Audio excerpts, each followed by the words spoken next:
Louvado seja o nome do Senhor, nosso Deus, que preparou esse dia maravilhoso para nós estarmos diante dele, o glorificando e o exaltando. Amém, queridos? Muito bom vê-los aqui na igreja, nessa noite.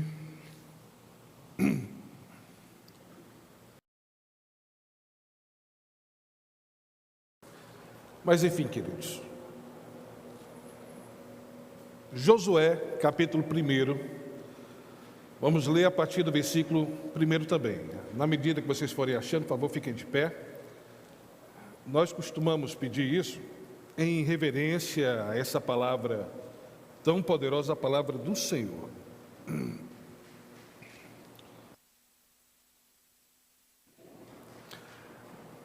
Josué, capítulo 1, a partir do versículo 1 também.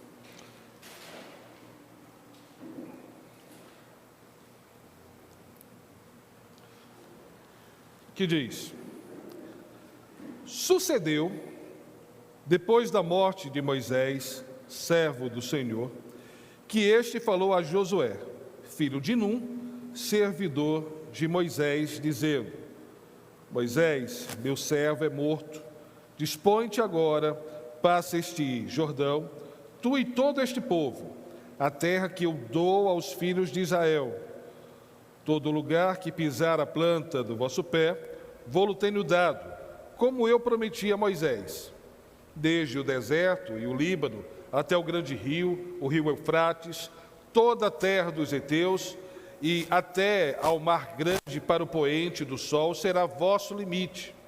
Ninguém te poderá resistir todos os dias da tua vida. Como fui com Moisés, assim serei contigo. Não te deixarei, nem te desampararei. Sê forte e corajoso, porque tu farás este povo herdar a terra que, sob juramento, prometi dar aos seus pais. Tão somente sê forte e muito corajoso, para teres o cuidado de fazer segundo toda a lei que o meu servo Moisés te ordenou. Dela não te desvie, nem para a direita, nem para a esquerda, para que sejas bem-sucedido por onde quer que andares. Não cesse de falar deste livro da lei, antes medita nele de dia e de noite, para que tenhais cuidado de fazer segundo tudo quanto nele está escrito. Então farás prosperar o teu caminho e serás bem-sucedido. Não te mandei eu? Ser forte e corajoso. Não temas nem te espantes, porque o Senhor teu Deus é contigo por onde quer que andares. Amém, queridos? Oremos.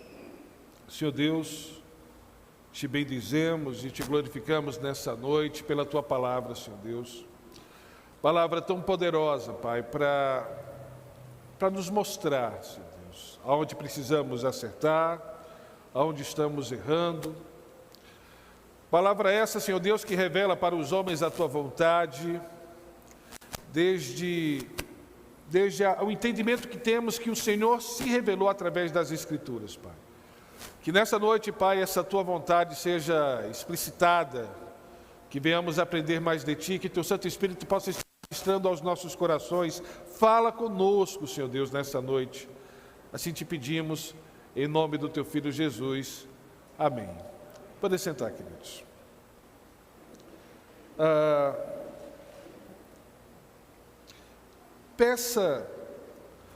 Peça para que Deus fale ao seu coração.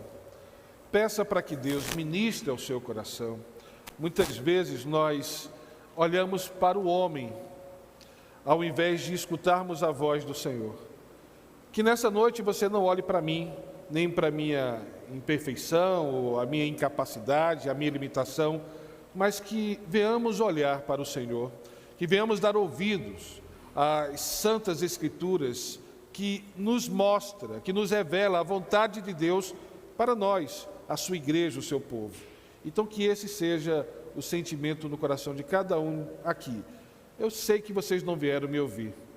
Eu tenho certeza que vocês estão desejosos por ouvir a voz do Senhor. Amém, queridos? E Deus fala com o seu povo, isso é fato. Meus amados,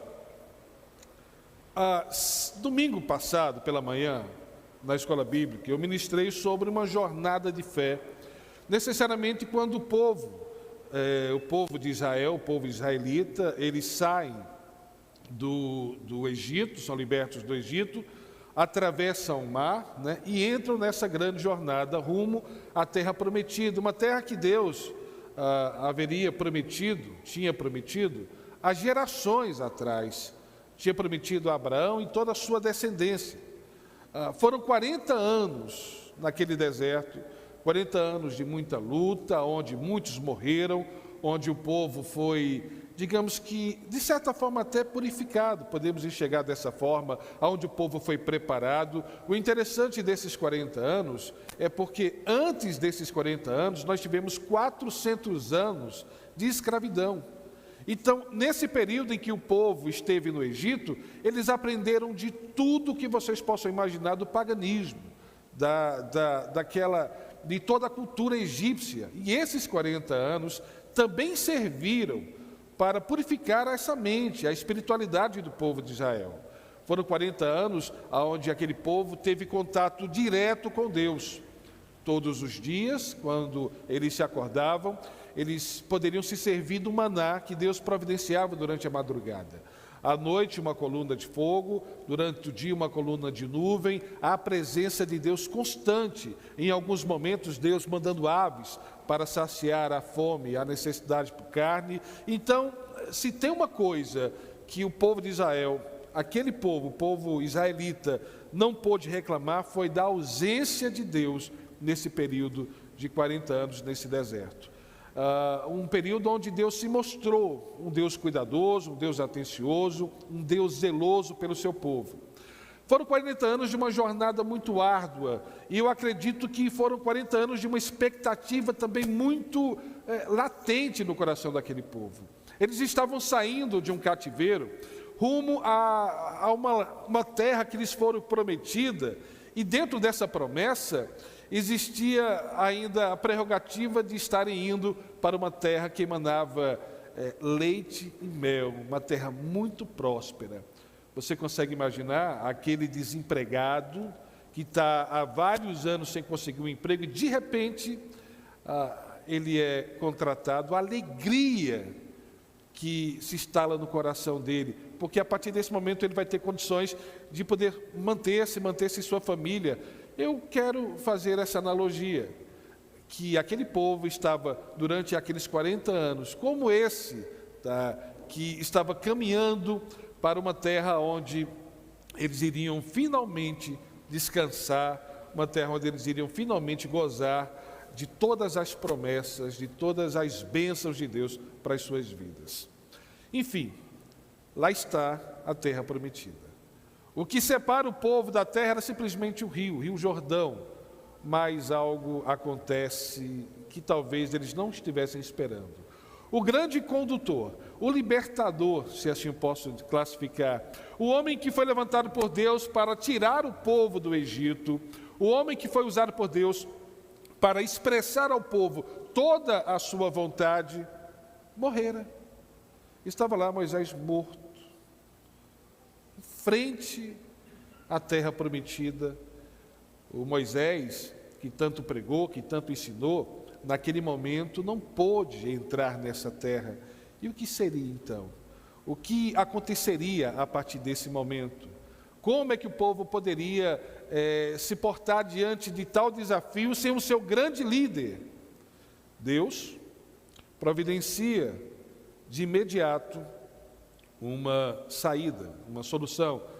Eu não quero dizer que Deus está se adaptando aos eventos, mas dentro do projeto de Deus, para a entrada, para a tomada de posse dessa terra prometida, Deus estaria levantando um homem chamado Josué. Versículo 1 diz: sucedeu, pois, depois da morte de Moisés, servo do Senhor, que este falou a Josué, filho de Num, servidor de Moisés, dizendo... E Deus fala que Moisés morreu e que Josué deveria se dispor e atravessar o rio Jordão com todo o povo para a terra que Deus haveria prometido para eles. E ainda disse mais: todo lugar que você pisar a planta do seu pé, vou-lo tenho dado, como prometi a Moisés. Versículo 4, desde o deserto do Líbano até o grande rio, o rio Eufrates, toda a terra dos heteus e até o mar grande para o poente do sol será vosso limite. Ninguém te poderá resistir todos os dias da tua vida. Como fui com Moisés, assim serei contigo, não te deixarei, nem te desampararei. Olha que palavra maravilhosa de se ouvir. Imagina você estar diante da maior dificuldade, diante da maior tarefa da sua vida, e de repente você escuta uma voz no seu coração, Deus falando contigo, dizendo: olha, aonde você pisar é seu, eu já te dei. Ninguém vai te resistir, você será invencível. Será que isso não é animador? Claro que depois de uma promessa dessa, feita de forma muito pessoal, seria fácil entrar naquela terra, sabendo que Deus iria prover sobre todas as suas necessidades. Mas Deus continua falando no versículo 6 e diz: sê forte e corajoso, porque tu farás este povo herdar a terra que, sob juramento, prometi dar a seus pais. Espera aí, Deus prometeu dar aos pais de Josué aquela terra, mas Deus também está dizendo que é Josué quem fará aquele povo herdar. Calma, o que é isso? O que é que está acontecendo? Deus deu a terra, mas agora cabe a Josué tomar posse desta terra. E Deus continua: então somente ser forte e muito corajoso para teres cuidado de fazer segundo toda a lei que meu servo Moisés te ordenou. E Deus vai discorrendo sobre as coisas que competem a Josué fazer. Eu sei e eu posso afirmar para vocês, e isso fica muito claro, que Josué está diante de uma tarefa extremamente complicada, muito difícil mesmo. A tarefa de entrar, e não só entrar, tomar posse dessa terra. Porque se não veio à mente de vocês, a terra prometida, essa terra de Canaã, ela já era habitada. 7 grandes povos ali moravam, povos que eram mais numerosos, mais poderosos de forma bélica, os seus exércitos eram maiores. Na verdade, o povo de Israel não tinha exército. Eram escravos, saíram pelo deserto, não tinham armas, era um povo desprovido, apesar que, nesses 40 anos, com certeza, adquiriram algumas armas, alguns utensílios com os despojos de muitas batalhas que eles enfrentaram. Mas era uma tarefa muito complicada para Josué, porque ele teria não só que atravessar aquele rio, que era o primeiro grande obstáculo natural, como também teria que enfrentar 7 grandes nações, 7 grandes povos, ali naquela terra, para que eles pudessem tomar posse, se apropriar daquilo que Deus haveria prometido. Era difícil a tarefa porque Josué estava com a incumbência de guiar um povo muito difícil, um povo extremamente complicado, um povo que trazia na sua essência, que trazia dentro de uma cultura adquirida no Egito a idolatria. Eles eram insubmissos, eles eram rebeldes. Josué tinha a responsabilidade de guiar milhões de cabeças, completamente diferentes uma das outras, com desejos diferentes, com perspectivas diferentes, e eu não consigo deixar de pensar no ministério pastoral quando eu estou diante de um texto desse. Eu quero abrir um parênteses. Para vocês que estão sentados, para vocês que eventualmente vêm à igreja, nos dias de programação da igreja, vocês têm um ponto de vista do que é a igreja, né? Vocês estão sentados, vocês conversam com algumas pessoas aí fora, na saída. É natural que durante a semana, que durante a nossa vida, nós venhamos nos relacionar de forma mais íntima com alguns irmãos, mas para quem está aqui, desse lado, e eu não falo só do pastor, mas falo do conselho, falo do presbitério, falo do corpo diaconal, para esse outro lado da igreja, é muito complicado, porque é administrar corações, pensamentos diferentes, E talvez o mais complicado de tudo é que quando eu sou dono de uma empresa, eu imponho a minha visão para aquela empresa, a minha vontade, o meu querer. Mas, falando-se da Igreja do Senhor, nós estamos aqui para impor ou para expor, não a nossa vontade, mas a vontade de Deus, que muitas vezes não é aceita pela igreja, que muitas vezes é recebida com rebeldia, que muitas vezes não é seguida por questões de idolatria que nós guardamos. Então acreditem no que eu estou falando. É extremamente difícil estar diante de uma igreja, e por isso eu peço a vocês, irmãos, todas as vezes que vocês se lembrarem, orem pelo nosso pastor Rogério, orem pelos presbíteros e diáconos aqui da nossa igreja, porque a eles foi dada essa incumbência de nos guiar nesse caminho de discipulado ao Senhor. Amém, queridos? Mas enfim, estava ali Josué diante de uma grande tarefa, mas talvez a maior tarefa era lidar com aquele povo tão complicado, tão difícil. Ao mesmo tempo que Deus fala que Josué será invencível, está Josué diante das limitações humanas. Meus queridos, Josué será invencível, mas ele terá que tomar posse da terra. Existe uma doutrina que ultimamente ela tem sido muito exigida, louvado seja o nome do Senhor, e que de certa forma também é tão pouco conhecida pela igreja, conhecida no tocante a ter profundidade dela, que é a doutrina da soberania de Deus e da responsabilidade humana. Deus é soberano, sim. Todas as coisas foram determinadas e decretadas pelo Senhor, mas isso não tira, de modo algum, a nossa responsabilidade sobre as situações que nós estamos vivenciando. Mas como é isso? Como se explicar uma doutrina dessa? Da mesma forma que se explica a dupla natureza de Cristo, ou a trindade, 3 pessoas distintas em um só ser, ou seja, não tem como explicar. Nós aceitamos por fé. Como aceitamos que Deus Pai, Deus Filho e Deus Espírito Santo, essas 3 pessoas, são uma só. Como aceitamos que Jesus, aquele que pisou nesta terra, com todas as limitações humanas, era Deus, sempre foi Deus. Então, quando olhamos para as Escrituras, nós vemos muita coisa dessa soberania de Deus. Deus está dizendo a Josué: olha, você jamais será vencido. E quem determinou foi o Deus soberano. Mas, ser forte e corajoso. Alguma coisa compete a nós fazermos. E nisso eu quero afirmar para vocês que, tirando a salvação, que é pela graça, ou seja, favor imerecido, ninguém merece, ninguém consegue conquistar a salvação para si, todas as outras promessas, elas são condicionadas. Existe uma condição para elas. Os anjos do Senhor acampam ao redor daqueles que o temem. Então, para que você tenha os anjos ao seu redor, é necessário, em primeiro lugar, o temor ao Senhor. Mas qual a condição que nos é imposta para termos uma vida próspera no Senhor?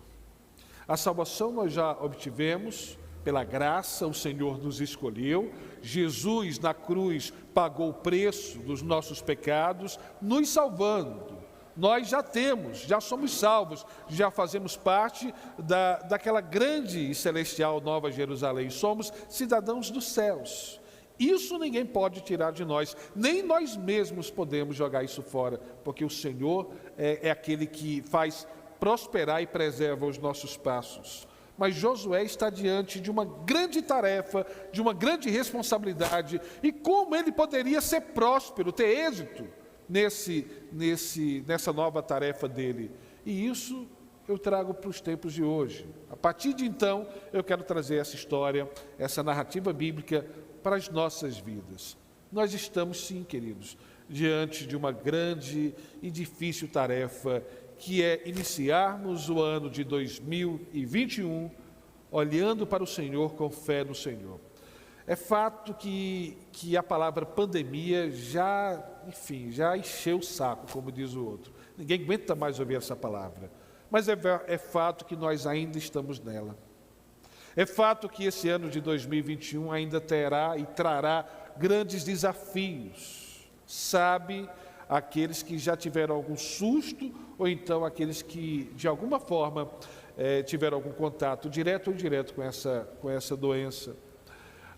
Mas nós estamos em janeiro, início de 2021. Eu costumo dizer que essa virada de ano é simplesmente um dia igual a qualquer outro. O sol se põe, no outro dia o sol nasce, não tem muita coisa. Mas, culturalmente, se encerra, se fecha um ciclo, e isso serve para que a gente possa replanejar, que a gente possa redefinir as nossas ambições. Estamos no início desse ano. E como então poderíamos, a partir dessa perspectiva do livro de Josué, tirarmos lições para que o nosso ano de 2021 seja também um ano próspero? Claro que nós estamos diante de grandes dificuldades. E eu não preciso classificar quais são as dificuldades que nós estamos enfrentando, porque você sabe o que você tem passado e você sabe o quanto vai ser difícil para você manter-se fiel, manter-se, enfim, com fé durante o ano tão desafiador como esse ano de 2021. Mas, se as promessas elas são condicionadas, e se para Josué teria uma condição para que ele pudesse ter sucesso em sua trajetória, eu refaço a pergunta: qual seria então a condição que nos é imposta para que possamos ter uma vida próspera no Senhor? Não confunda a prosperidade no Senhor com a prosperidade que seitas estão pregando por aí. Essa prosperidade que nós estamos falando, acima de tudo, é intimidade e comunhão com Deus. Se formos íntimos e tivermos essa verdadeira comunhão com o Senhor, Ele irá abençoar-nos em todas as nossas vidas, Ele irá abençoar em toda a esfera das nossas vidas. Deus fala com Josué e diz que Josué precisa ter força e coragem para terdes o cuidado de fazer segundo toda a lei que o servo Moisés o ordenou. Eu quero dizer para vocês, queridos, que a condição que nos é imposta para termos uma vida próspera no Senhor é termos compromisso com as Escrituras, e esse é o tema da nossa ministração hoje, um tema que foi pré-definido pelo nosso pastor Rogério na sua saída de férias e que tivemos a graça, de Deus de estarmos expondo. Então, compromisso com as Escrituras. Se você prestar atenção, é justamente isso que Deus coloca como condição para Josué.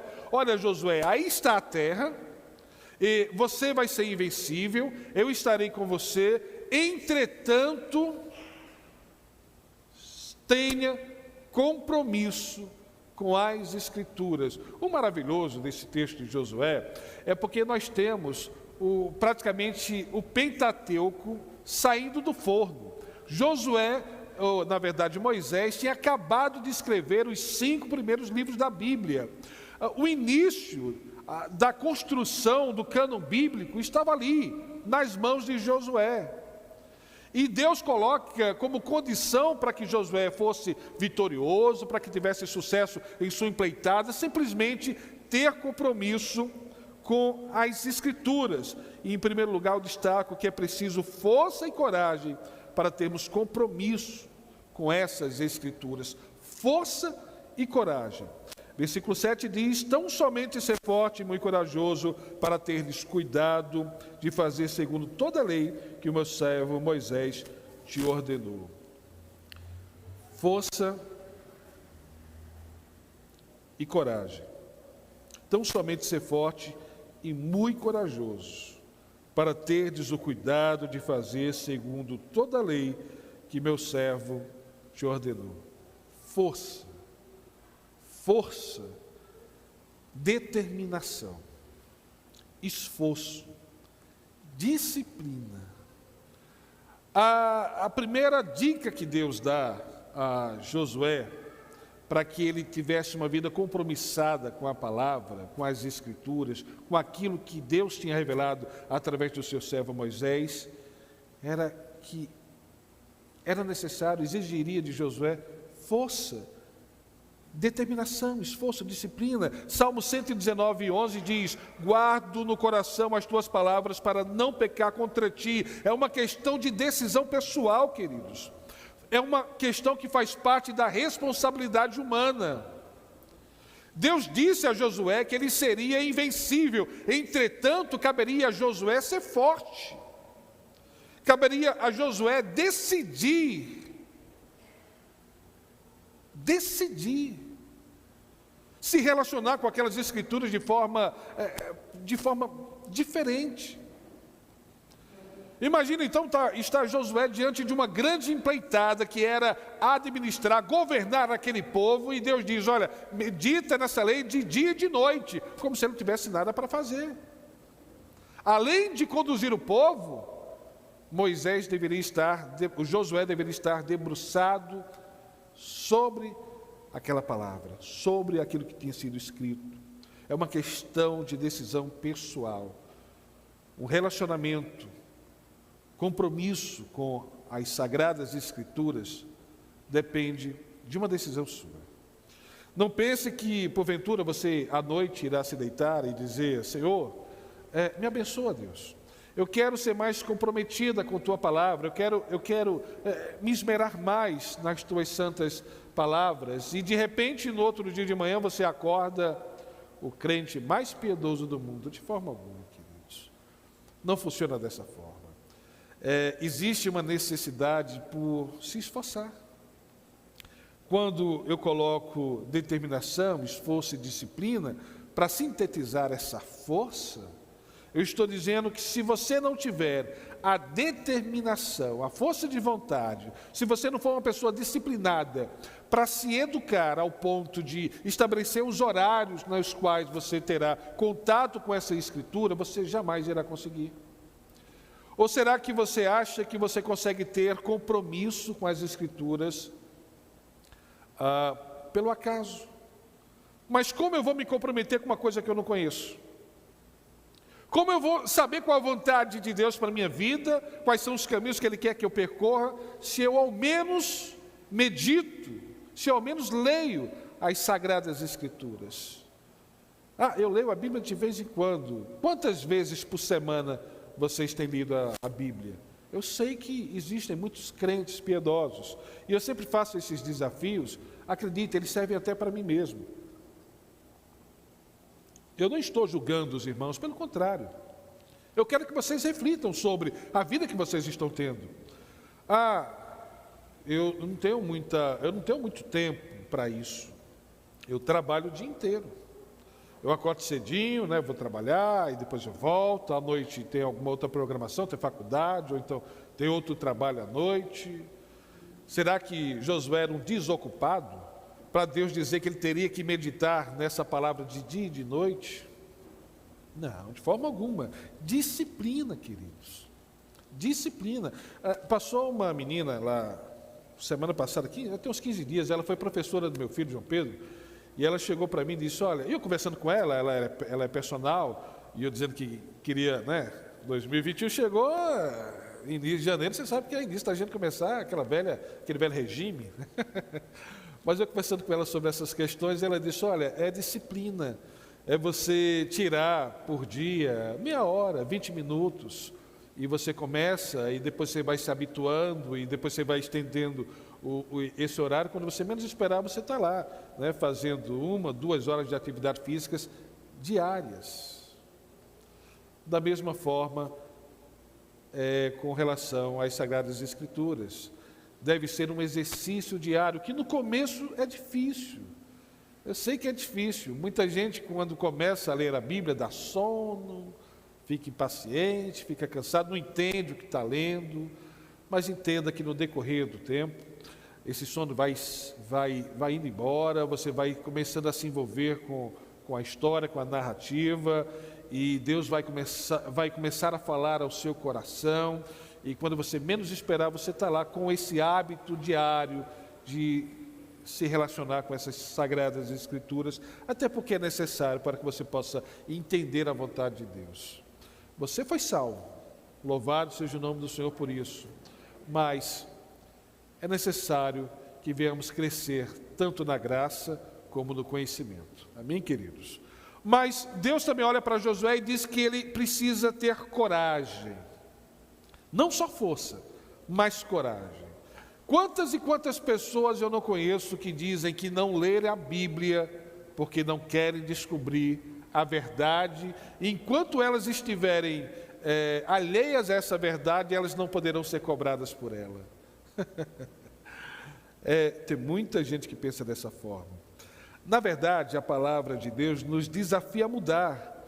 A palavra do Senhor, ela vai mostrar as nossas falhas, ela vai tocar na nossa ferida. Eu digo que uma das grandes dificuldades que nós temos é de olharmos no espelho e encararmos as nossas falhas, os nossos defeitos. Quem tem coragem para fazer isso? Quem sinceramente aqui consegue olhar para o espelho e classificar todos os seus defeitos, os seus piores defeitos? Quando nós encontramos, pelo menos foi assim comigo e minha esposa, quando eu a encontrei, eu disse para ela todas as minhas qualidades, eu só escondi os defeitos. E no final não teve mais para onde ela correr, né? Porque ela também não me contou os defeitos dela, só me contou as qualidades. Nós fazemos uma autopropaganda muito positiva. Isso é uma grande verdade. Nós costumamos olhar de forma muito otimista para nós mesmos, mas muitas vezes nós somos egoístas, somos falsos, somos mentirosos, somos infiéis. E se alguém chegar para nós, nos colocar o dedo no rosto e nos apontar todos os nossos defeitos, ficaremos chateados, muitas vezes até partiremos para a briga. Mas é necessário coragem para se debruçar sobre a palavra do Senhor, porque a Bíblia, ela vai mostrar as nossas falhas, onde nós estamos errando, onde precisamos melhorar, e não só as nossas falhas, mas as falhas de todo mundo, de todo o sistema. Um exemplo de força e coragem, Martinho Lutero, compromisso com as Escrituras. Olha que coisa, aquele monge augustiniano, de repente tem contato com as Escrituras, que diz que o justo viverá pela fé, e quando ele olha ao redor, o que ele enxerga é um mundo completamente avesso, contrário àquilo que estava escrito nas Sagradas Escrituras. Imagine a quantidade de pessoas que não morreram. Imagine na grande revolução que na verdade a reforma protestante trouxe. Se Martinho Lutero fosse um covarde e não fosse compromissado com as Escrituras, ele não teria levado adiante a empreitada de traduzir a Bíblia para que todos os homens pudessem conhecer e ter acesso à palavra de Deus. Força e coragem. Nós estamos aqui, claro, pela soberania de Deus, no tocante à soberania de Deus, mas nós estamos aqui também graças à força e à coragem, aquilo que nós dizemos que é da responsabilidade humana de um homem chamado... Eu não quero colocar só Martinho Lutero, porque nós sabemos que existem muitos outros reformadores, mas o Martinho Lutero seria esse nome mais popular da reforma. Força e coragem. É necessário, queridos, força e coragem para termos compromisso com as Escrituras. Você tem tido essa força e essa coragem? Você tem tido a disciplina, a necessidade, esse sentimento de necessidade? Você, quando se depara com o texto bíblico que fala dos teus defeitos, que vai apontar aquilo que você não está fazendo, você tem tido coragem de admitir que de fato você é uma pessoa falha. Porque se você estiver aqui pensando que você é perfeito, eu sinto muito, você está completamente errado, equivocado. Já diz a historinha, né, do camarada que estava procurando a igreja perfeita, e aquele velho homem que estava escutando aquela história disse: olha, pois se você achar essa igreja, não entre, porque senão você vai acabar com ela, porque você é imperfeito. Nós somos imperfeitos. Foi para Josué, ele tinha que ter força e coragem para seguir tudo aquilo que Deus tinha determinado. Força para colocar aquela palavra em prática, coragem para desafiar o povo no tocante a viverem conforme as Sagradas Escrituras.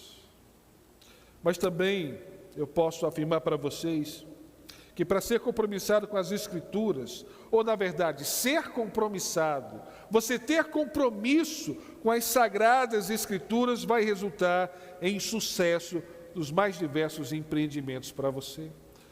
Versículo 7, parte B, vai dizer: dela não te desvies, nem para a direita, nem para a esquerda, para que sejas bem-sucedido por onde quer que andares.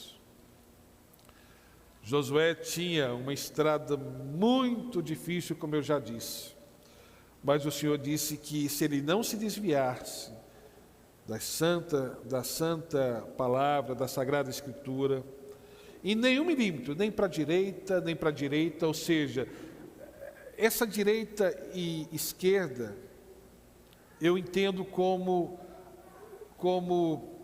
eu posso dizer, interpretações pessoais. Infelizmente nós temos muito disso.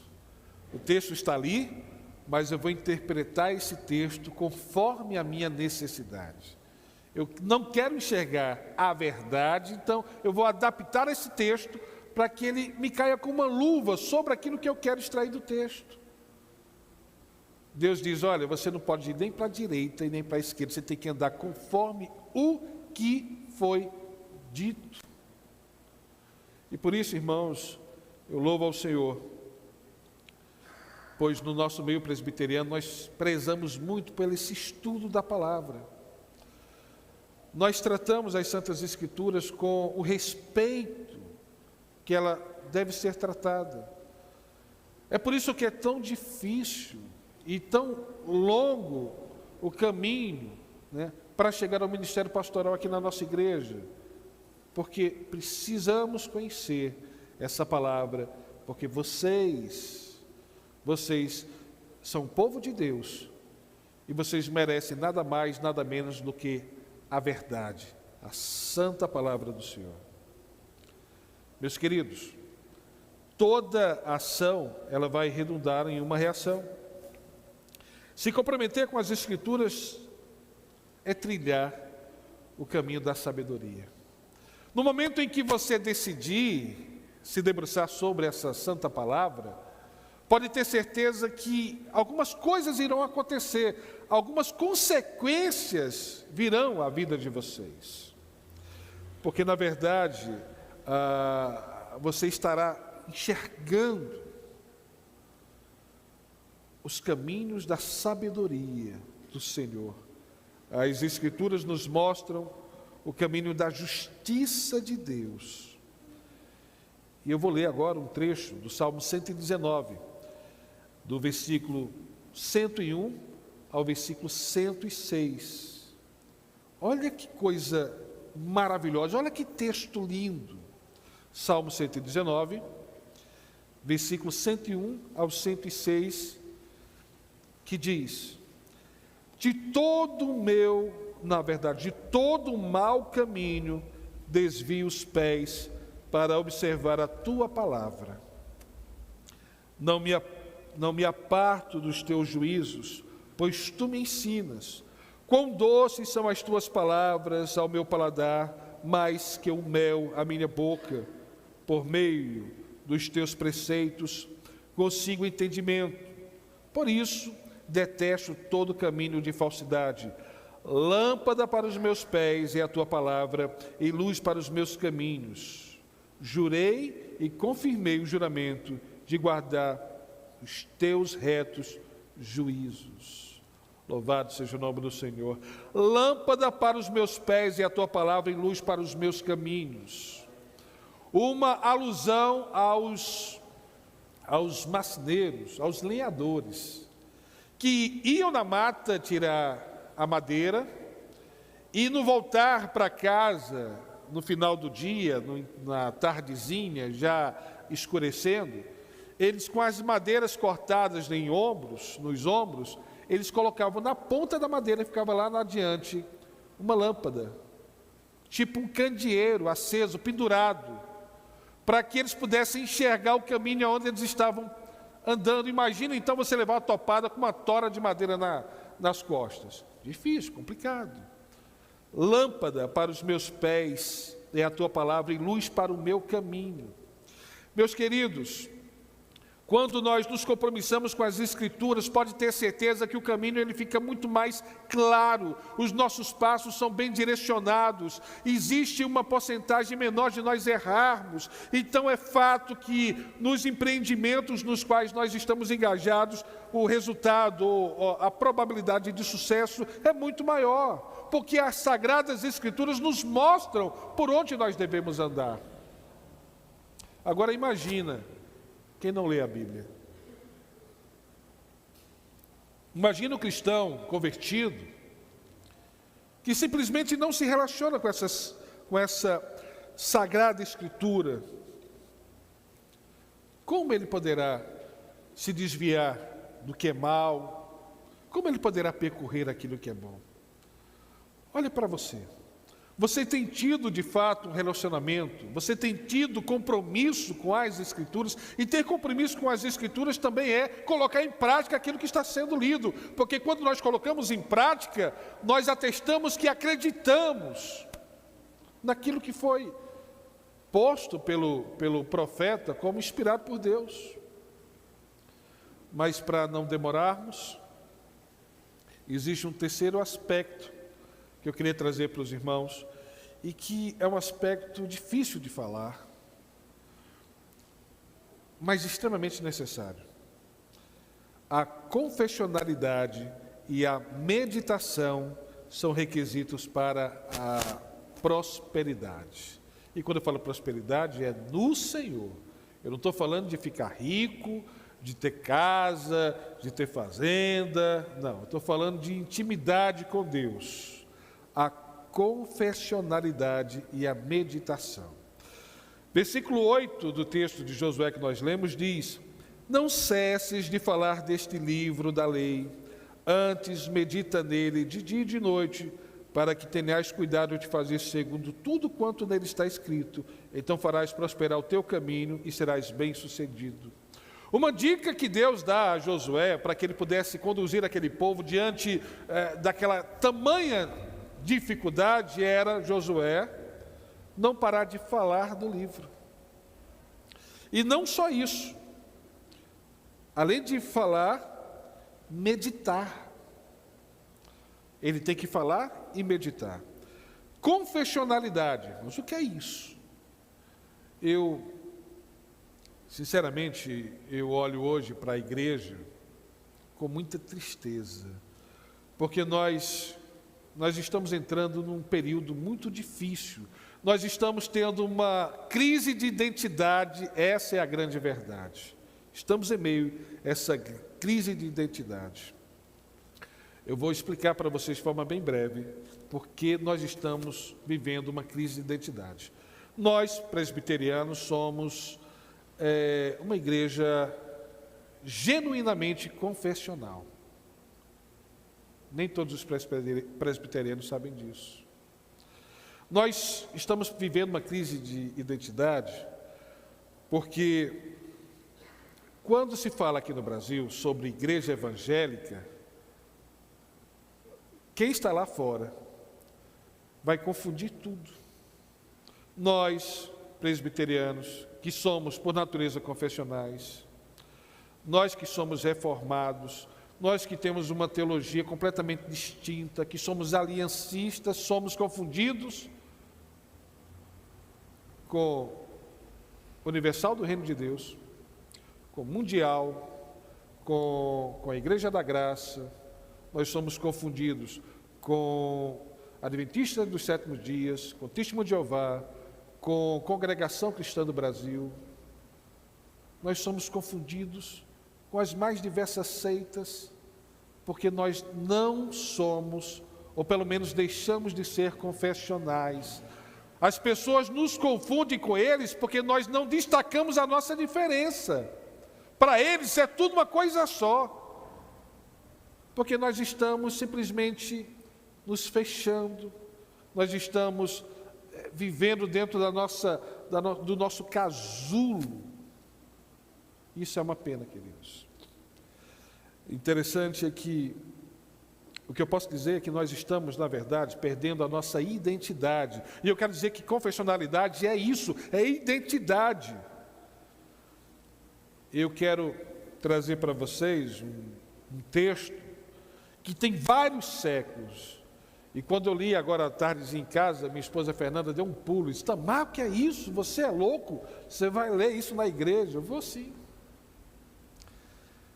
Preste atenção. Creio em Deus Pai, Todo-Poderoso, Criador do céu e da terra, e eu tenho certeza que na cabeça de vocês passou um filme e muitos de vocês sabem esse texto de cor. Creio em Jesus Cristo, seu único Filho, nosso Senhor, o qual foi concebido por obra do Espírito Santo, nasceu da Virgem Maria, padeceu sob o poder de Pôncio Pilatos, foi crucificado, morto e sepultado, ressurgiu dos mortos ao terceiro dia, subiu ao céu, está sentado à direita de Deus Pai Todo-Poderoso, donde há de vir para julgar os vivos e os mortos. Creio no Espírito Santo, na Santa Igreja Universal, na comunhão dos santos, na remissão dos pecados, na ressurreição do corpo, na vida eterna. Amém. O que é isso que eu acabei de ler? Alguns vão dizer o credo que a Igreja Católica reza. Não, gente. Isso aqui é o credo apostólico, um documento que foi formulado nos primeiros séculos para testificar para todos os homens o que a igreja acreditava de fato. Infelizmente a Igreja Católica se apropriou, trocou o nome Igreja Universal para a Igreja Católica para fazer uma referência a ela, e nós nos distanciamos disso. Nós temos 2 períodos na história onde os credos foram extremamente importantes. Nos 4 primeiros séculos, ou até o 4º século, nós temos os pais da igreja escrevendo credos como esse, para dizer a todo mundo o que é que eles acreditavam. Na prática daquela igreja, era que quando alguém se convertia, recitasse, como profissão de fé esse credo, que está correto. Nós não vemos dificuldades nesse credo, mas ele não surgiu de um dia para a noite. Eu até trouxe uma definição, nem teve data de lançamento marcada com antecedência. O credo apostólico foi resultado da necessidade da igreja, que a igreja teve, ao desenvolver sua história, especialmente nos primeiros séculos, de definir os pontos fundamentais que deveriam ser aceitos por todos que desejassem filiar-se a ela. Naquele tempo, havia muitos que se diziam cristãos, mas desconheciam os mesmos e rejeitavam os ensinos bíblicos. Nós estamos perdendo a nossa identidade porque nós não estamos defendendo aquilo que nós cremos. E nós presbiterianos, nós temos inúmeros credos e profissões de fé que seguimos. Temos catecismo maior, menor, temos tantos outros documentos que vão assegurar, potencializar aquilo que nós acreditamos, mas infelizmente esses documentos estão sendo omitidos à igreja. Nós deixamos de estudar esses documentos que foram pautados, foram criados, fundamentados em cima da Santa Escritura. Não sei porquê. Estamos perdendo a nossa identidade, estamos nos distanciando da Santa e Sagrada Escritura. Não sei porquê. Eu procuro entender o motivo e não consigo. Como é que nós temos algo tão valioso, tão poderoso, e estamos sendo negligentes com isso? Nós estamos sendo confundidos com essas seitas, sabe por quê? Porque nós não defendemos aquilo que nós acreditamos. porque nós não testemunhamos sobre aquilo que acreditamos, e muitas vezes estamos sendo confundidos, porque nós não sabemos, nós não conhecemos, porque estamos falando de matérias alheias. Meditação, olha, para Josué foi preciso, era necessário ele falar constantemente sobre as Escrituras, defender aquilo que Deus disse. E não seria a mesma coisa dos credos e confissões que nós temos, que defendem as Escrituras, que nos mostram de forma mais sistematizada e detalhada as doutrinas da fé? Mas a meditação, irmãos, para encerrar, é uma coisa que se perdeu completamente nos dias de hoje. Muitas vezes nós lemos a Bíblia por acaso, na hora que der certo a gente pega e lê a Bíblia. São poucas as pessoas que têm aquela rotina de todos os dias, de todas as horas, naquela mesma hora pegar as Santas Escrituras, lê-las, meditar. Meditação, interessante, é um dos tópicos, digamos que de mais relevância na vida dos puritanos, que de certa forma tem sido tão atacado nos nossos dias. Eu vejo tanta gente falando dos neopuritanos. Neopuritanismo tem sido uma praga dentro da igreja. Eu acredito que sim, né? Tanto porque os puritanos, eles tiveram uma época específica, tá? E dentro do contexto onde eles viviam, as suas atitudes, sabe, são compreendidas. Talvez as mesmas atitudes que eles tomaram naquela época não sejam interessantes para tomarmos hoje, mas por conta disso, por conta da minha falta de compromisso com as Escrituras, eu vou jogar fora o legado, né, de homens e de mulheres que de fato vivenciaram as Escrituras na prática. Os puritanos tinham como prática a meditação. Eu não estou falando daquela meditação semelhante à meditação oriental, onde você faz uma introspecção para que você possa se conhecer, de forma alguma. Os puritanos escreveram livros sobre meditação. E o que seria meditação tão somente para os puritanos, em que nós perdemos e que poderíamos resgatar? Senão o respeito por essa palavra, respeito ao ponto de você, em determinado momento, e você eleger para a sua vida aquele momento, aquele lugar, aquela hora, aquela postura, para que você pudesse ler as Sagradas Escrituras, para que você pudesse orar, para que Deus falasse com você, e simplesmente você ficasse meditando, pensando sobre aquela palavra. O que é que Deus pede para Josué? Pede não. O que é que Ele ordena para Josué? Que ele meditasse naquela palavra de dia e de noite. Mas eu não tenho tempo para ler a Bíblia. Orar e sem cessar. Eu não tenho tempo para orar. É uma questão de decisão. Em todos os momentos, em todos os lugares, em todas as circunstâncias, a palavra de Deus está viva na sua mente. Viva. A irmã Josiane ontem aqui disse uma coisa que eu achei tão bonito. Ela disse, olha, tem aqueles momentos que a gente procura uma resposta e a gente pede a Deus e aquele versículo vem como uma luva, nos apresentando a resposta necessária. Meditação, queridos. Uma prática puritana que foi perdida.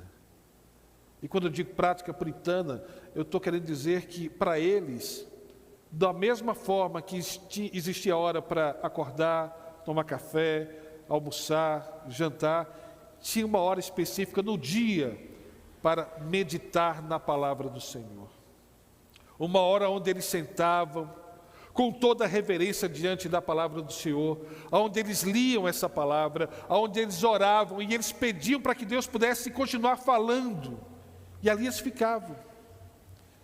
E foi com Nice ontem, o irmão que a gente estava falando ontem, eu estava lendo sobre meditação e os puritanos, eles colocavam diversas exigências para a prática da meditação. Por exemplo, você reservar um lugar tranquilo na sua casa, e eles dão posições. Você pode meditar de joelhos, sentado, tá?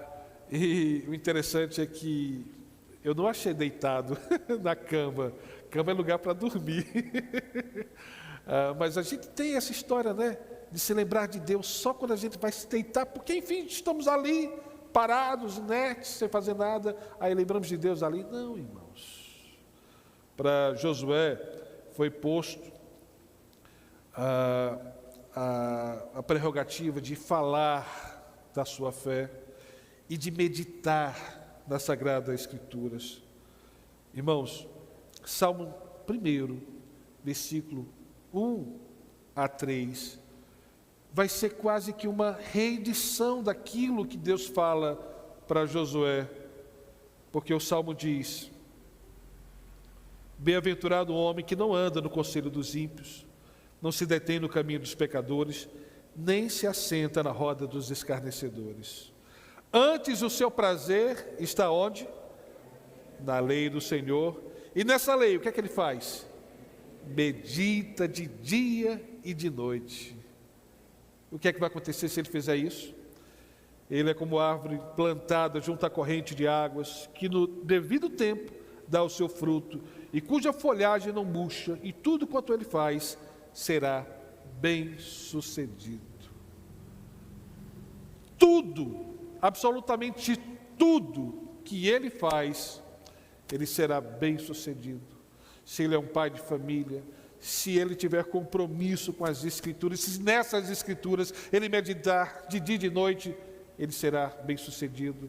Se ele é um empresário, se ele é um empregado, se ele é um estudante, se ele é um filho, se é uma esposa, se somos nós, seremos bem sucedidos, como Josué foi bem sucedido nessa conquista da terra prometida, se nós formos compromissados com as Escrituras, se meditarmos nela de dia e de noite, se não pararmos de falar para todos daquilo que nós cremos e defendemos. Ao desenvolvermos uma relação de compromisso com as Escrituras, estamos nos relacionando diretamente com o autor da mesma. As Sagradas Escrituras devem voltar a ocupar o centro das nossas práticas.